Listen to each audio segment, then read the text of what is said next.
our culture is competitive, man. Right. It is, but I think when it goes past the music itself to blocking things in business, then I don't understand that. Like right now, you're not even competing for a slot. You don't have a new song out that he want to be on the top 10 or top 5, right? And you still competing. It don't make sense. First of all, that vote is fake as f. That's not a real vote. That's not a real vote. They give it to who they want to give it to. They give it to their darlings. Cowboy Carter, Beyonce. It's the price you pay, when you're early in your career, you feel that you have to listen. And when you buck, they buck harder and they make threats. And those threats are huge ones. There are horrible things that happen every day, whether it be in the industry or not, mentally, emotionally, financially. Welcome to Gossip Trap, where the real tea spills loud and clear. Hit that subscribe button and drop your take in the comments, because what we're about to uncover is straight up wild. 50 Cent and Eminem are officially joining forces, and they're not holding back. They're coming hard for Jay Z and Beyoncé, throwing down claims of shady business, industry sabotage, and even stealing from other black artists. Yep, they're accusing the Carters of playing dirty, snatching songwriting credits, buying awards, and allegedly taking out anyone who stands in their way. 50 is out here saying Jay-Z is still messing with his business behind the scenes, pulling strings to slow him down. And Eminem, he's been sounding the alarm for years. He's dropping bars with hidden warnings about the powerful folks running the industry like a game. And Jay-Z is right at the center of it. The heat is rising and the beef is boiling over. And Beyonce, oh, it's getting messy. She's being called out for allegedly blocking other female artists. We're talking names like Aaliyah, Mia, Mary J. Blige, and Carrie Hilson. Insiders are saying Bey was out here making moves to push these women out the way just to secure her own spot at the top. That perfect image, it's getting real shaky now, but there's more. Jay-Z and Beyonce's tight bond with Diddy is raising red flags again. Yeah, Jay might have dodged that lawsuit from the Jane Doe case, but now the alleged victim is hinting that some real sketchy stuff went down. Word is people showed up at her door trying to silence her, and she felt pressured to switch up her story. That's not just suspicious, that's straight up scary. So now the question is loud and clear. Are Jay-Z and Beyonce really just legends, or have they mastered the game of cover-ups and control? Are 50 and M dropping these bombs because they've seen the truth behind the curtain? When you're not competing for those things anymore, and you start looking and you're going, so what was the problem? You can't exactly remember what the problem is. That's what went through with Joe. From wrecked careers to crushed dreams, how deep does this go? And who's been left behind in the shadows while the Carters climbed higher and higher? For years, Jay-Z and Beyonce sat on the throne like royalty, untouchable, unbothered, and anyone who dared question them instantly labeled a hater. But the narrative is shifting fast. More and more voices are stepping forward, and at the front of the pack, 50 Cent and Eminem calling it all out. Stick around, because this storm is just getting started. Let's dive into 50 Cent's side of the story, because he's not staying quiet, and the shots he's firing are straight up bold. He's putting Jay-Z on blast again, calling him insecure, jealous, and petty, and he's not just talking, he's bringing receipts. Back in 2023, 50 claimed Jay-Z tried to block him from performing at the Super Bowl by using his high-up NFL connections. Yeah, for real. But Jay's plan backfired big time, because Eminem stepped in and said, no 50, no show. That's loyalty right there. Look, Jay-Z and them was putting it together. So I think they still harbor some energy towards me. You think you were purposely left out of the ad? No. Oh, okay. I don't think. I think that they were saying the NFL had some issues with me that I don't know what those issues are. Like, what is the issue? You start looking at, that's not mine, that's theirs, they harbor, right? But when you look at, M is looking at the entire legacy. Yeah. The whole thing, like with M, Dre, and myself, like I'm a shady aftermath. You see what I'm saying? Like, there's so much G Unit Records. Right. They forget that I'm M and Dre's artist. M refused to perform unless 50 was included, so Jay had no choice but to fall back. Fast forward to now, and 50's still calling out Jay in public interviews. On Talk with Flea with Cameron, 50 aired it all out again, saying Jay is still moving dirty, not just in music, but in business too. And get this, 50 says Jay doesn't need to be playing these games anymore. He's already got his legacy. So why is he still trying to mess up 50's deals behind closed doors? According to 50, it's all spite. This is why I was saying I knew what old boy was doing. Right. With the Super Bowl. Because if you do it like, Yeah, go He ahead. was doing some wild because he was saying that to Eminem that the NFL had the issue with me. And I'm like, well, what's the issue? Why don't I have an issue when I'm becoming a partner in the actual team, but they got an issue with my performance? Right? Makes no sense. You know what I mean? I was going to get to that later, but since we're here now. And when he says "oh boy" for the audience that don't, I'm talking about Jay Z. This was discussed before. Jay Z told Dr. Dre, just for people who's not up on this, or Eminem, that he didn't want you to perform part of that Super Bowl they had a couple years ago.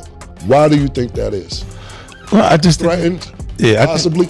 Not even threatened. You know, I think it's just when you take the competition from.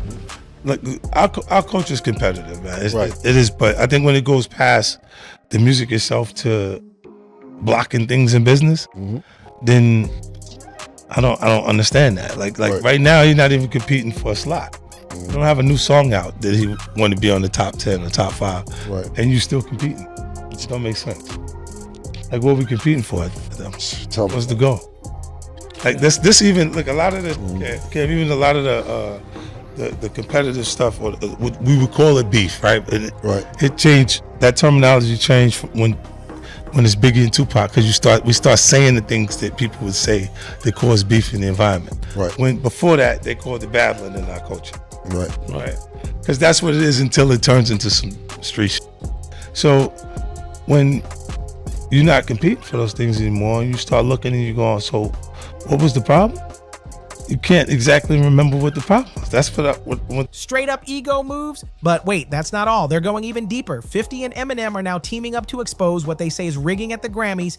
And guess who they're pointing the finger at? Jay and Beyoncé. 50's accusing Jay of using his marriage to Beyoncé as a power play to snatch up awards. And M, he's been saying for years the Grammys are a whole scam, completely rigged and bought behind the scenes. And now people are side-eyeing Beyoncé's big win this year. She finally took home Album of the Year for Cowboy Carter, but fans aren't all cheering. Some are saying it feels too convenient, especially after Jay went up on that Grammy stage last year, blasting the Recording Academy for constantly snubbing his wife, and then boom, the next year she wins. Yeah, it's got folks asking questions. A lot of fans weren't vibing with Jay's speech either. It rubbed people the wrong way, like how are you bashing the Grammys while accepting their awards? Trey Young, thank you, sir.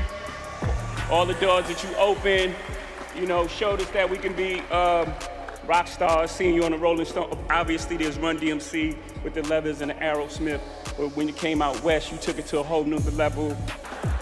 Some of you don't belong in the category. Oh, no, that was it. No, when I get nervous, I tell the truth. If he really thinks they're biased, why keep chasing their approval? Why not just walk away from that table instead of begging for a seat? It's got folks wondering, is this all just another well-played hustle from the Carters? The whole situation just felt off, and it only cranked up the rumors that the Carters didn't climb to the top clean. Whispers have been floating for years that Jay Z and Beyoncé bought and blackmailed their way into the spotlight, and the Grammy drama just added more heat. Industry insiders have said it for a while now. Those awards ain't always about talent. It's all about industry politics. And one of the loudest voices exposing the mess, Eminem. He's been dragging the Grammys for years, calling the whole system a joke. Have a few Grammys, but you feel like you had to sell your soul to get them. And you didn't know if you wanted it for the recognition or the trophies, but then what's the difference? You know, and that Grammys pretty much suck the blood of artists and nominate them, have them come to the shows, and which they do. They do it every year, yeah. And I'm just tired of seeing it. And for whatever reason, it's like they're always pitching this hint that you might win Album of the Year, which used to be a big deal. I don't think it's a big deal now. M said it straight. The whole show is a scam, and he even vowed to never show up again. But don't get it twisted. He's not mad about losing. He said he's cool taking an L if the other artist really deserved it and dropped a better album. But what fires him up is how the Grammys play him. They hype up his nominations, make it look like he's got a real shot just to boost ratings and reel in viewers, and then they shut him out completely when it's time to hand over the trophies. That's cold. I watched 50. Same. 50 did not win Best New Artist at the Grammys. There was nothing bigger than 50. Nothing bigger, and nobody since maybe like Snoop came out the gate like that. My first album didn't do it. I never saw someone's first album and the wave happened like he had. And then he doesn't get it. And then I get up there another year, and what was it, the Eminem show? And it was like, whatever, I'm fine if I lose to Kanye or someone that I'm like, okay, I respect that. I know who that is, and Kanye has a huge following and he's made a massive impact on music.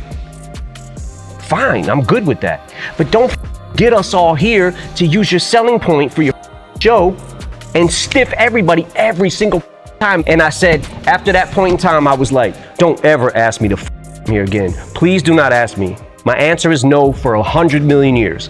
Never again will I go to the Grammy. And when someone asked if he'd ever go back if he had a spot on the voting panel, M didn't even blink. He said nope, because according to him, even the voters don't matter. It's all for show. Ever consider, joining the board and maybe you have a vote in it? First of all, that vote is fake. That's not a real vote. That's not a real vote. They give it to who they want to give it to. They give it to their darlings. This got critical acclaim, but it sold 2 records. Like, it ain't about always what you sell. I get that, Vanilla Ice, I understand. You know what I'm saying? Like, but there comes a point where when an overwhelming something comes along that has this wave and impact on music, and you give it to Lada Dottie. Who? Lada Dottie. It's only Lada Dottie. The outcome already decided behind closed doors. That's how deep the game is rigged. And 50 Cent, he's not holding back either. He put the Recording Academy on full blast, saying the whole thing is fixed, but 50 took it even further. He said Jay Z's Grammy wins, they've got less to do with music and more to do with who he's married to. In 50's words, it's not Jay's bars getting the gold, it's Beyonce's influence. Yeah, it's looking less like recognition and more like manipulation. According to 50 Cent, it's not even about talent anymore, it's about TV ratings. He claims the Recording Academy knows that as long as Jay Z and Beyoncé show up, the viewers will come pouring in. So what do? They keep tossing them nominations and stacking their award shelves to make sure they never skip a show. It's not recognition, it's strategy. When he started to receive the 16, 17 Grammys since he's been with Beyonce. Right? And you go, prior to that, 1. Right. You see what I'm saying? So that came in association, like you see the kids even have Grammys. Like, they don't sing yet. They don't sing. Right. They don't rap yet. And they already have Grammys. So it's like they give them this trophy so we secure that they're coming to the award show. It meant that much to the culture that they just gave them the things they would. Later, to me, I didn't care about trophies. I said, I'll get the check. And 50 didn't hold back one bit. On his recent appearance on the Flagrant podcast, he doubled down on the whole thing. He said flat out that Jay Z's rise and all those Grammy wins ain't just about music. It's about who he married. 50 even called their whole relationship a contract, hinting that Jay and Beyonce might be staying together just to keep the power couple image alive and their careers locked at the top. Look, when Jay signed his contract, the big one was with Beyonce. When he signed that contract, the marriage contract, he got trophies. Now those fucking trophies, trophies came rolling in, buddy. He started getting Grammys left and right, man. I mean, look, if you look at his career, This guy. You're gonna let him say that? Jay was getting Grammys. He had one. Exactly. He had one. And he ain't show up. He has like 20 now. Hold on. He had like 18 since he been down. Look, he had one, bro. Hard Knock Life. Hold on. You're not wrong. He was one. At the same time. He got like drinking his pictures with him like things the cup. Wait a minute. So you're saying the success is derived from the marriage? I've absolutely been treated differently. The accolades. Because he's no longer viewed as what, like a street or gangster rapper. Now he's viewed as a businessman, entrepreneur, family man. And the biggest ones because of the position Beyonce's. Oh, wow. Right? You were connected to the biggest. Jay got. Oh, wow. So that's the deal. Yeah, that's the deal. Like, the other ones didn't count as much as that one did. But 50 ain't the only one calling out shady moves. Industry insiders have been saying it for years. Jay Z and Beyonce didn't just rise up, they allegedly blocked others from coming up too. Word is they purposely slowed down the success of other artists who were gaining too much shine, all to make sure nobody outshined them. And then there's the case of Beyoncé's former bodyguard, Uncle Ron. He passed away recently from pneumonia, but right before that, he was spilling secrets. He said he had proof that Jay and Bey sabotaged artists left and right, wrecked careers, and destroyed lives just to keep climbing higher. Beyoncé and Jay Z will do anything to destroy anyone who speaks out against them. Hey, I get the threats, but you have to remember one thing. I know your deepest secrets. I know so much about you and what you've done. I know so much on how you got where you are, how you stepped on many people. Beyonce, how you guys ended Carrie Hilson's career because she said something about it. That's a serious claim, especially coming from someone who was once on the inside. And let's not forget Jaguar Wright, Jay-Z's former background singer and easily one of his loudest critics. She's been putting him on blast for years. Jaguar's been saying that several people tied to Jay mysteriously vanished, lost it all, or met tragic ends, including Harlem legend Big L. She believes these weren't just accidents, they were all part of clearing the path for Jay-Z to take the crown. The first time I ever saw Jay Z or even heard him spit a rhyme was at an MC battle, street battle in New York. But he didn't show up as Jay Z. He didn't show up as the hottest rapper on the street. He showed up as that was with Big L. Rest For in those peace. of you, Rest in peace, Big L. rest in peace, Big L. One of the That was the dopest. sensei. One of the dopest. Yes. Big L was who put Jay Z on. Without question. And then Big L died, and then the next thing you know, Jay Z. And that's just the first layer of what some folks say really went down. Now let's talk about Big L, because this story still sends chills down the spine of hip-hop fans. Back in the early 90s, Big L was the name buzzing in Harlem's underground scene. Known for his insane freestyles and lyrical sharpness, he signed with Columbia Records and dropped a strong debut that had the streets watching. But things took a wild turn. After Columbia let him go, Big L decided to boss up. He launched his own label and started moving differently. That's when he caught the eye of Dame Dash, co-founder of Rockefeller Records. People were saying Big L was about to make a major comeback and possibly shake the game. Then, out of nowhere, tragedy struck. On February 15th, 1999, Big L was killed in a drive-by shooting in Harlem. Just like that, he was gone, and to this day, his murder remains unsolved. No justice, no real answers. But according to Jaguar Wright, there might be more to the story. She's hinted that Jay Z could have had something to do with Big L's death. And in one clip, she straight up threw shade saying, "See how good I keep secrets, Sean?" Tell everybody about Big L, Sean. Big L? I would just rather do it on the stand, Sean. Please sue me. I want to go to court. And I want to talk about Big L on the stand. Wow. Big L was the one that put Jay Z on. Jay Z was the last person to see Big L alive. His death made it possible for Reasonable Doubt to live. Whoa. See how good I keep secrets, Sean? Using Jay's real name, the way she said it, cold. Now switching gears to another legend, DMX. He was one of the very few rappers besides 50 Cent who had no problem calling Jay-Z out directly. DMX always said Jay was bitter and jealous behind the scenes. And when Jay-Z took over as president of Def Jam in 2004, that's when the tension hit a new level. DMX had already delivered 5 back-to-back #1 albums for Def Jam from 98 to 03. The man was carrying the label on his back. But when it came time to drop his 6th album, Year of the Dog, again, DMX claimed Jay intentionally delayed it just so his own comeback would shine brighter. Okay, I see what's really good. You're trying to eliminate the competition. You know, because at first you retire, you know, then get me off the label, now you're back rapping again. Okay. That's not just competition. DMX believed it was sabotage, but it didn't stop there. In 2005, DMX dropped a track called The Industry, and he exposed everything. In that song, X pulled back the curtain on the dark, shady side of the music biz, and crazy enough, a lot of what he warned about is still happening today. The game is bullshit, man. The game is bullshit.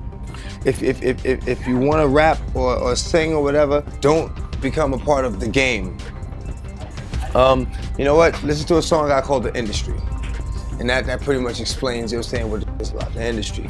Man, it's not the same. The industry, it's not a f***ing game. The industry, real is dying to get in the industry just to find they don't fit in. The industry ain't what it used to be. The industry's trying to control the way you MC. They want you to dress like this and talk like that, but I'm going to dress like this and talk with the gap. The industry games, the power plays, the silent sabotage, it's all still alive and well. And here's where it gets deeper. The late Irv Gotti once revealed that Jay Z was super jealous of DMX. According to Irv, Jay and his mentor Lyor Cohen used to sit back and laugh at X. They straight up believed DMX would never blow up, but X proved them wrong, and that only made the tension worse, and DMX wasn't the only one who felt the heat. Something real similar reportedly went down with Beanie Sigel. He said it himself. He could feel the pressure behind the scenes, like there were intentional moves being made to hold him back. Every time Beanie tried to take off, it felt like Jay was right there blocking the runway. One of the biggest red flags, Jay Z would drop his own albums right around the same time as Beanie's, and Beanie said that didn't feel like coincidence. It felt calculated. He said Jay only let him sell a certain amount of records, keeping him boxed in just enough to never get too big.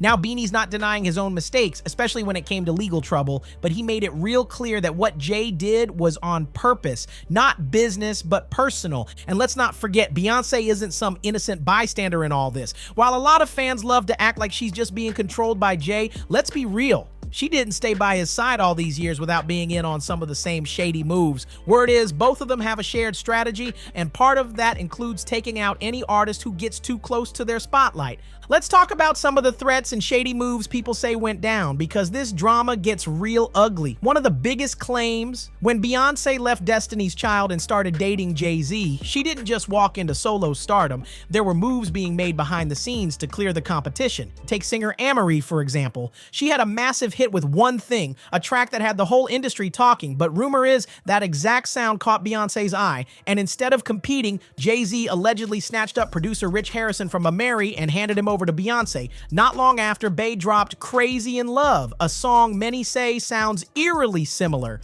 And just like that, Amory's momentum faded fast. Then there's Carrie Hilson, another artist whose career took a nosedive after some mysterious drama with Beyoncé. It all started when Carrie dropped a track that was rumored to be dissing Bey, but Carrie always said she had no idea it was meant as a diss. She claimed her team and her producers tricked her into recording the lyrics just to stir up controversy. Things only got messier when Carrie refused to hold a magazine with Beyoncé and Jay Z on the cover. That tiny moment sparked huge backlash. Fans started dragging Carrie nonstop, even attacking her in public, and that's when the whispers started. People began saying that Beyoncé was the real mastermind behind it all, using her reach to sabotage Carrie's name while still playing the innocent victim.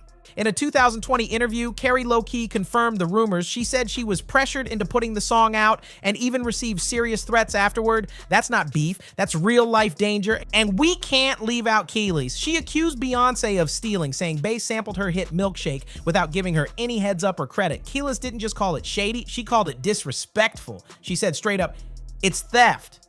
From hijacked producers to silenced singers, the stories keep piling up, and the pattern is hard to ignore. Kelly's didn't even know Beyoncé was going to sample her track. She found out through social media like everybody else. That's right, no call, no heads up, just a surprise drop.